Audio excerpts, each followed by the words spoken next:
የባህር ወሽመጦችን የመቆጣጠር አሁን በሆርሙዝ በቀይ ባህር ላይ የምናያቸው ሽኩቻዎች የዚህ የፊዚካል ፕሬዘንስ ሀገራት አቋርጠው የሚመጡበት እንደዚሁም ደግሞ ሬዚሊየንት የመሆን ጉዳይ በስፋት ይነሳል። ላይክ ለምሳሌ በችግርና በመከራ ውስጥ መቆም የመቻልን ጉዳይ በስፋት ያነሳሉ።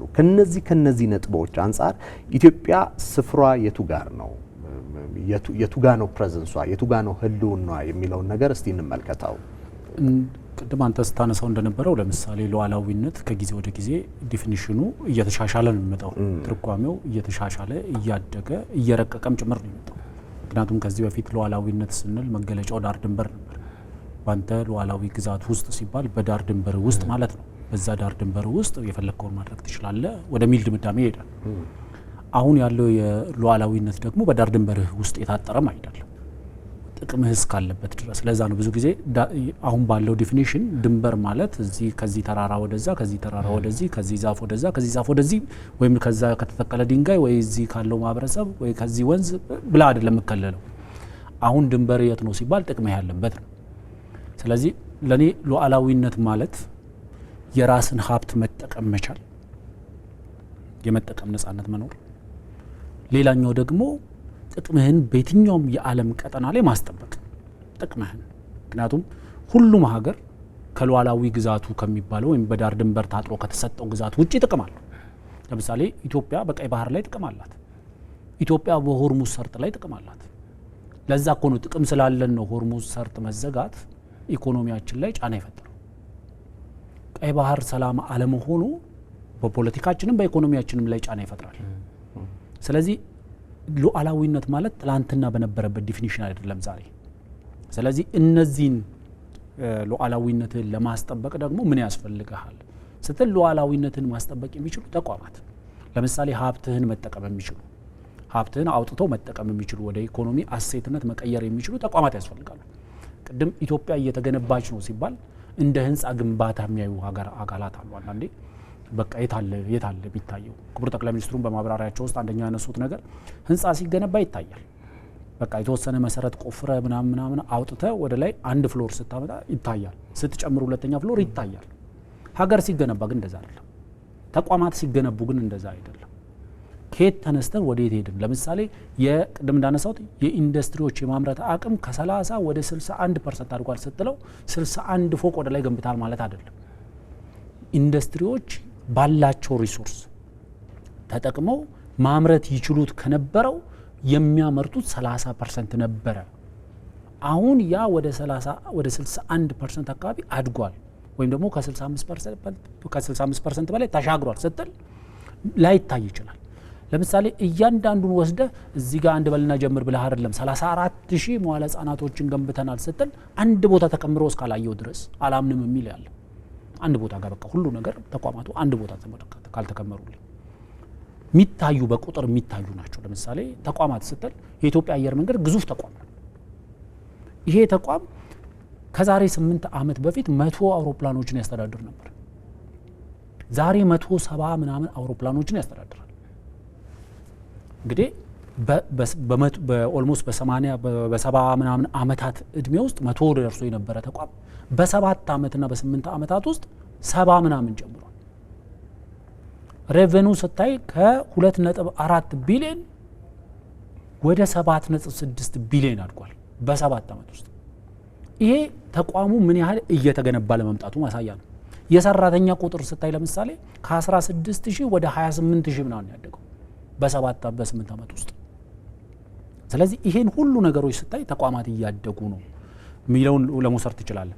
ሉዓላዊነት ግን በራሱ ለምሳሌ ከዚህ በፊት የሆነ ግዛት ያለው የሆነ በዛ ግዛት ውስጥ የሚኖር ህዝብ ያለው ያ ህዝብ ደግሞ የመረጠው መንግስት ካለው ያ መንግስት ደግሞ የሚተዳደርበት ህገ መንግስት ካለው አገር ነው ተብሎ ይባል ነበር።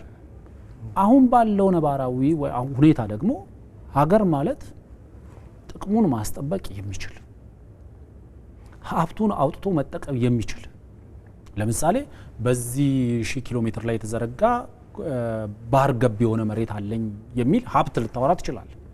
በዛ ባህር ውስጥ ይሄን ያህል 1000 ሊትር የተፈጥሮ ጋስ ያለበት ይሄን ያህል ሚሊዮን ሊትር ነዳጅ ያለበት ብለህ ልታወራ ትችላለህ። አውጥተህ መጠቀም ትችላለህ ወይ?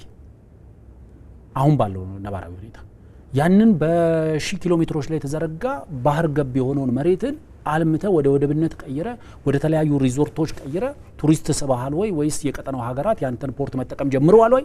ያ የሉዓላዊነት መገለጫ ነው። አሁን በዛ ኦልድ ፋሽን በሆነው የሉዓላዊነት ዲፊኒሽን ታስሮ ያሉ ሀገሮች አሉ። ያ ዲፊኒሽን ምንድነው? ድንበሬ በቃ ይሄ ነው። ለምሳሌ የኢትዮጵያ ሉዓላዊ ግዛት ማለት 1.1 ሚሊዮን ስኩዌር ኪሎ ሜትር ነው። በቃ ይሄ ነው ጥቅማችን እዚህ ውስጥ ነው ያለው። ተገፋን የምንለው ይሄ ድንበራችን ሲገፋ ነው የሚሉ ሰዎች አሉ። እንደዛ አይደለም። አሁን ያለው ዲፊኒሽን እሱ አይደለም። አሁን ዓለም እየሰራበት ያለው አንድ ሀገር ሉዓላዊ ነኝ የሚለው የተፈጥሮ ሀብቱን ይጠቀማል ወይ? ለምሳሌ እኛ ለሺህ ዓመታት ወንዞቻችን ዝም ብሎ ይፈሱ ነበር። እነዚህ ወንዞቻችን የሉዓላዊነታችን ማሳያዎች ናቸው ብለን ነበር የምናያቸው። ለምሳሌ አባይ የሉዓላዊነታችን ማሳያ ነው። አዋሽ የሉዓላዊ ባህሮ፣ ሁሉንም ወንዞቻችን ሉዓላዊነታችን ማሳያ ናቸው።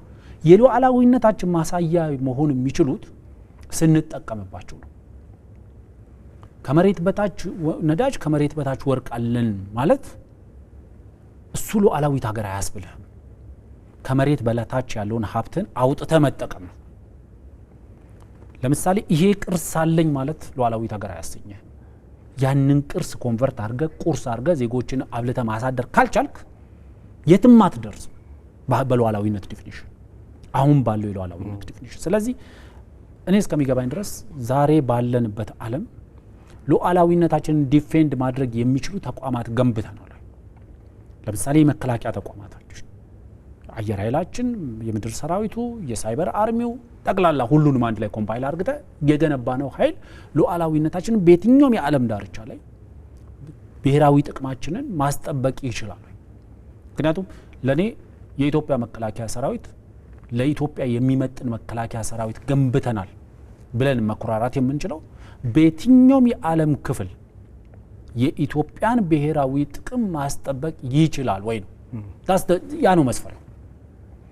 ለምሳሌ የቀጠናው ሀገራት እኛ ያለንበት ቀጠና ላይ ያሉ ሀገራት ቀጠናችንን ሰላም ማድረግ ባለመቻላችን ይህን አምነን መቀበል ስላለብን ማለት ቀጠናችንን ሰላም ማድረግ ባለመቻላችን አንተ ደጋግመው የምታነሳው የሸብሮ አደሮች መፈንጫ ሆኗል። እነዚህ ሸብሮ አደሮች እንዳይፈነጩበት ሌላ የቀጠና ውጭ የሆኑ ሀገራት ሀያላን ሀገራት መጥተው ሚሊተሪ ቤዝ እዚህ እንዲገነቡ አድርጓቸዋል። ቀጠናህን ሰላም ማድረግ ስትችል እነዚህ ኃይሎች ከዚህ ቀጠና ይነሳሉ።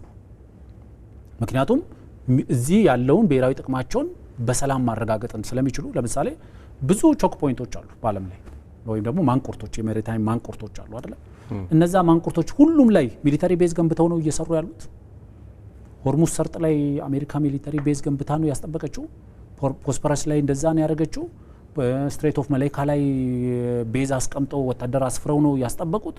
ጂብራልታር ላይ እንደዛ አድርገዋል ወይስ ፓናማ ካናል ላይ ነው ወታደር አስፍረው ሰርጡን ሲያስጠብቁ የምታገኛቸው?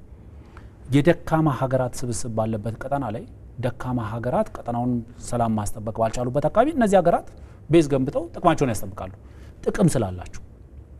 ምክንያቱም አሜሪካ በአፍሪካ ቀንድ ላይ ጥቅም አላት፣ ራሻ በአፍሪካ ቀንድ ላይ ጥቅም አላት፣ እኛ በሌሎች ቀጠናዎችም ላይ ጥቅም እንዳለን ሁሉ ማለት ነው። ስለዚህ የኛ መለኪያ መሆን ያለበት የሉዓላዊነታችን መስፈሪያ መሆን ያለበት የሀገራችን ያላትን ብሔራዊ ሀብቶቿን ትጠቀማለች ወይ? በዓለም አቀፍ አት ኤኒ ኮርነር ኦፍ ዘ ወርልድ በየትኛውም የዓለም ጥግ ላይ ናሽናል ይሄ ኢንተረስታችን ወይም ብሔራዊ ጥቅማችን ማስጠበቅ እንችላለን።